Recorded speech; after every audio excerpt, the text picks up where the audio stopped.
معروف لکھاری اور تجزیہ کار مجیب الرحمان شامی نے کہا ہے کہ اسلام آباد میں افواہیں گرم ہیں کہ بشرا بی بی کی جیل سے رہائی کے بعد سابق وزیر اعظم عمران خان بھی فوجی اسٹیبلشمنٹ کے ساتھ ڈیل کے نتیجے میں رہائی حاصل کرنے والے ہیں۔ ان کے مطابق فوج اور کپتان دونوں نے یہ نتیجہ نکال لیا کہ اگر ایک ہی دریا میں رہنا ہے تو مگر بچوں کو ایک دوسرے سے بیر نہیں ڈالنا چاہیے۔ اپنے تازہ سیاسی تجزیے میں مجیب الرحمان شامی کہتے ہیں کہ عمران خان کی اہلیہ بشرا بی بی رہا ہو کر براستہ پشاور لاہور پہنچ چکی ہیں۔ اس بار ان پر کوئی نیا کیس نہیں کیا گیا اور یوں انہیں سکون کا سانس نصیب ہوا۔ خان صاحب کی دونوں بہنیں بھی چند روز جیل کی ہوا کھانے کے بعد رہا ہو چکی ہیں۔ انہیں عملی سیاست سے کوئی غرض نہیں، لیکن بھائی کی محبت نے انہیں بھی سیاسی بنا دیا ہے۔ تحریک انصاف کے دیوانے کبھی بشرا بی بی عرف پنکی پیرنی کی طرف دیکھتے ہیں تو کبھی علیمہ خان اور ان کی ہمشیرہ کی طرف۔ لطیف کھوسہ کا اصرار ہے کہ عمران اپنی تیسری اہلیہ کو اپنا فوکل پرسن مقرر کر دیں، ان کی زبان سے بولیں اور ان کے کانوں سے سنیں۔ ان کا خیال ہے کہ اس طرح ان کی پارٹی کو یکسوئی نصیب ہو جائے گی۔ تاہم مجیب الرحمان کے مطابق ساری عمر پیپلز پارٹی کی نظر کرنے کے بعد لوٹا بن جانے والے کھوسہ عمران خان کی غیر مشروط بیعت کر چکے ہیں، تاہم ان کے اندر سے پیپلز پارٹی نہیں نکل پا رہی۔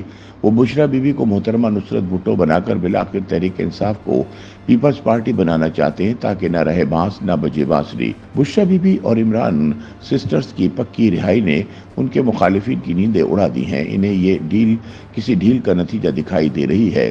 علی امین گنڈا پور کی گھن گرج اس تاثر کو گہرا کر رہی ہے۔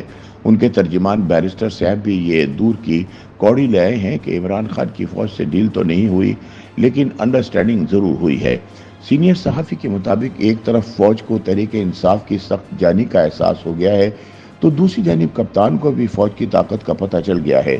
دونوں نے اب یہ نتیجہ نکالا ہے کہ اگر انہیں دریا میں رہنا ہے تو ایک دوسرے سے بیر نہیں رکھ سکتے۔ ویسے بھی دریا نیام تو ہوتا نہیں کہ جس میں دو تلواریں نہ سما سکیں۔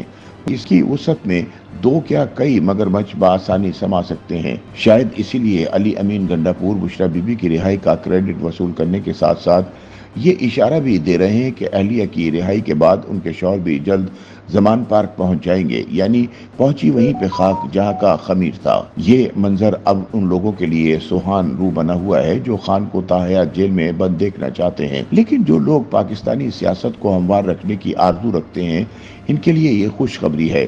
شامی کے مطابق جمہوریت کا کمال یہ ہے کہ اس میں کسی شخص یا جماعت کا راستہ ہمیشہ کے لیے مسدود نہیں کیا جا سکتا۔ ایک الیکشن ہارنے والے دوسرے الیکشن میں جیت کر آ سکتے ہیں اور کھویا ہوا وقار پھر حاصل کر سکتے ہیں۔ اگر عمران خان اپنے خلاف قومی اسمبلی سے منظور ہونے والی تحریک عدم اعتماد کو ٹھنڈے پیٹوں برداشت کر لیتے، محترمہ بے نظیر بھٹو اور نواز شریف کی طرح ان کے ستارے بھی بگڑ کر سنور سکتے تھے، لیکن انہوں نے اسمبلی سے استعفیٰ دے کر سڑکوں پر نکلنے کا اعلان کر دیا، اپنے اقتدار کے خاتمے کو امریکی سازش کا نتیجہ قرار دیا اور احتجاج کرتے کرتے اس حد تک چلے گئے کہ جس حد تک کوئی جاتا ہے تو واپس نہیں آ پاتا۔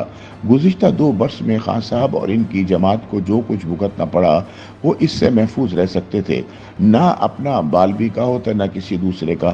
اب ہوا کا رخ بتا رہا ہے کہ خان صاحب کی مشکلات کم ہو سکتی ہیں۔ ان کے کئی حلقہ بگوش ڈونلڈ ٹرمپ سے توقعات لگائے بیٹھے ہیں۔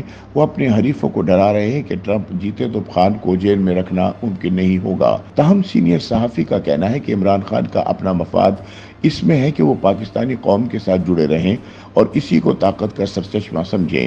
تحریک عدم اعتماد کے نتیجے میں حکومت کے خاتمے کے بعد سے عمران نے سب سے زیادہ سیاسی کمائی امریکہ پر اپنے خلاف سازش کا الزام عائد کر کے حاصل کی ہے، لہٰذا امریکہ کی مدد سے اقتدار میں آنے کی خواہش انہیں زیب نہیں دیتی۔ YouTube پر گوگلی نیوز دیکھنے کے لیے youtube.com کی سرچ بار میں googly news T V type کریں۔ گوگلی نیوز کے پیج پر سرخ رنگ کے سبسکرپشن والے بٹن پر کلک کرنا نہ بھولیے۔ YouTube پیج پر اپلوڈ ہونے والی ویڈیوز سے باخبر رہنے کے لیے بیل آئیکن پر کلک کیجیے۔ آپ کو ہر نئی ویڈیو کے بارے میں نوٹیفیکیشن موصول ہو جائے گا۔